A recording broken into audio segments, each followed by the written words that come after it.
Think your neighborhood is safe. Think again. Tonight, you'll hear 3 stories that start normal: an apartment, a childhood home, and a late-night job. But each hides something that watches, listens, or waits. These stories aren't from haunted castles.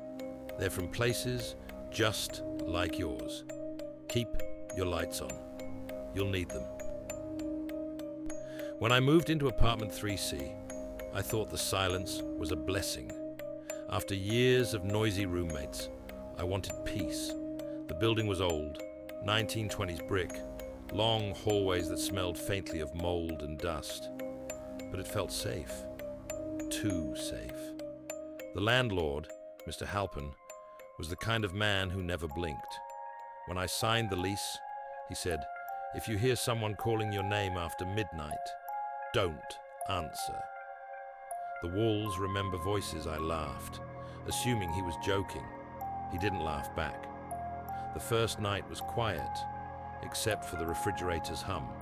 But at 3:17 a.m., I woke up to faint whispering through the vent.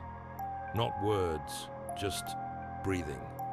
I pressed my ear closer and heard what sounded like someone standing right on the other side of the wall, whispering my name, Lena. I froze. I lived alone. The next morning, I asked the tenant in 3B if she'd heard anything. She looked pale. "You shouldn't be in 3C, she said. "No one stays there long. The man before you, he tried to seal the vents with wax." That night, I taped the vent shut. But at 3:17, the tape rustled from the inside. The whisper came again, clearer this time. "Why'd you cover my mouth?" I shoved my dresser against the vent and slept with the lights on. By the third night, the whispers turned into sentences. It told me about my day, what I wore, what I ate, who I spoke to. It couldn't have seen those things. I called Mr. Halpin the next morning. He sighed. We had to wall off that room. Someone died in the ventilation crawl space decades ago. We couldn't retrieve him. The shaft collapsed. Now it's just part of the building. I packed my bags that night. As I left, I noticed a small vent near the floor, unsealed. Inside, a single eye blinked open, and a whisper, almost kind, said, "Don't leave me alone again, Lena." When I was 8, my family moved into my grandmother's house after she passed. It was a creaking 2-story home in rural Pennsylvania. My mother said it needed love. I called it haunted. In the attic was a dollhouse, dusty, wooden, perfectly built to match our home. Every room had mini furniture and tiny figures that looked eerily like us. My mother said Grandma had built it when she was younger. She warned me not to play with it. So of course I did.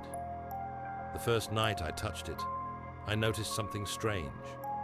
The doll representing me had its head turned toward the attic window. When I turned it back, I heard soft creaking in the real hallway downstairs, as if someone else was moving.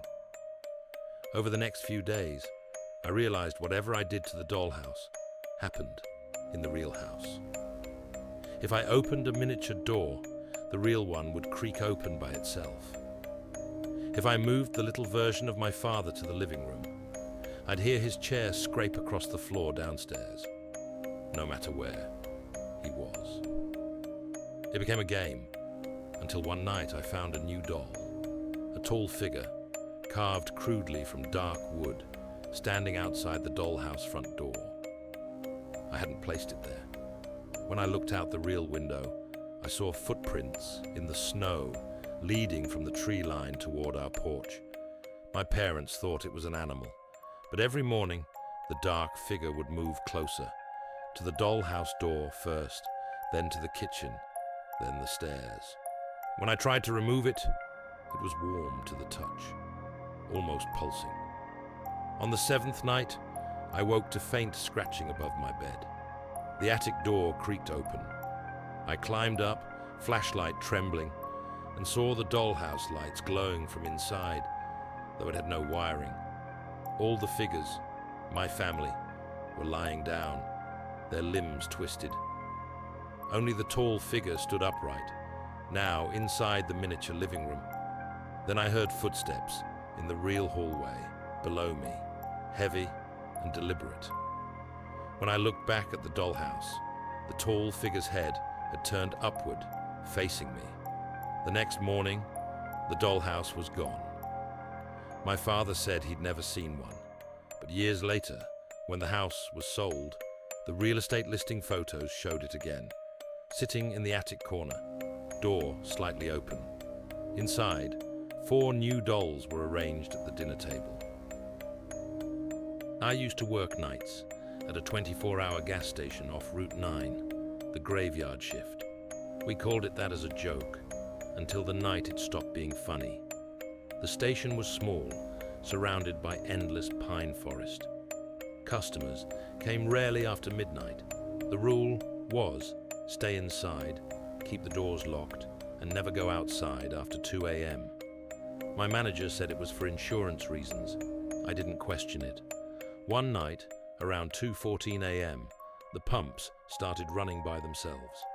No cars, just the sound of gasoline flowing. I hit the emergency shutoff, but it kept clicking, like someone was still squeezing the handle. Then the security monitor flickered. Camera 4, pointing at pump 2, showed a figure standing perfectly still. Tall, thin, wearing a reflective jacket, like a road worker, except the timestamp on the footage was from 5 years earlier. The screen showed Archive 2019. I checked the live feed. The figure was gone, but the pump started again. When I stepped outside, the air felt thick, like breathing through wet cloth. The pump handle dangled, dripping gas onto the concrete. Next to it were muddy footprints leading into the woods. My radio crackled. A voice said, "You're late." It sounded like my manager, but drawn out, distorted. Then silence. I went back inside. The station lights flickered, and every product label, chips, drinks, gum, had changed. They all said the same thing: help him. I looked at the security feed again. Every monitor now showed the same view. Me, standing behind the counter, even the ones pointing outside. Then, one of the screens smiled. The next morning, the day clerk found the store empty, but the pump still running. They said I must have quit mid-shift. The police report notes something strange, though. When they reviewed the footage, the timestamp looped endlessly between 2:13 and 2:17 a.m. every night since. And sometimes, when the cameras glitch, you can see someone behind the counter waving for help. I clean houses for a living, mostly empty ones, waiting to be sold. Last winter, the agency sent me to an old townhouse downtown. It had been foreclosed for years. They said a photographer used to live there. I arrived just before sunset, key trembling in the lock. The place smelled like metal and dust. Every wall was covered in mirrors, floor to ceiling, framed and unframed, warped and spotless, dozens of them. It felt like walking inside someone's eyes. Each reflection seemed half a second late, like the glass needed time to remember me. I started in the hallway. In one mirror, my reflection smiled a little slower than I did. I told myself it was a trick of the light. Still, I avoided looking straight at them as I dusted. In the living room stood a tripod with a camera pointing at a large, cracked mirror. The camera's battery light blinked red, though the power cable was unplugged. When I pressed a button, the screen lit up, showing one saved file named Room 5. Curious, I hit play. The footage showed this very room, empty. Then the mirror rippled, like water, and a pale arm reached out, pressing against the inside of the glass. A man followed, climbing halfway through before the video cut to static. I shut the camera off. Something moved behind me. All the mirrors vibrated slightly, as if someone had touched the other side. Then a whisper. He never left. I went upstairs. The second-floor hallway had a door marked with tape. Do not enter. Unfinished room. I should have left then, but the door was already cracked open. Inside, every surface, wall, ceiling, even the floor, was mirrored. An endless cage of glass. In the center stood a single chair facing one mirror, larger than the rest. A note lay on the seat. It read, "He steps through only when he's seen." Don't look too long, I backed away, heart hammering. But as I turned, I noticed my reflection in the big mirror wasn't moving. It stood perfectly still, eyes locked on me. Then it smiled. The smile widened until the lips split at the corners. Its hands pressed against the glass from the inside, leaving fog where skin should have been. Cracks spiderwebbed across the surface. A sound like glass breathing filled the room. I bolted for the stairs. Every mirror I passed showed that same face, mine, but wrong, running alongside me inside the glass, always a step ahead. When I reached the front door, I saw it waiting in the hallway mirror, blocking the exit. It tilted its head, mirroring me exactly, and whispered, "Your turn." The glass bulged outward. I slammed the door and sprinted outside into the snow. The entire facade of the house flickered in the twilight, each window reflecting not the street, but me, standing inside, still holding the broom. The police said the house was empty when they checked, but later my supervisor called in a panic. The new cleaner they sent claimed someone was already inside. A woman, moving room to room, carrying a broom, and her reflection didn't follow.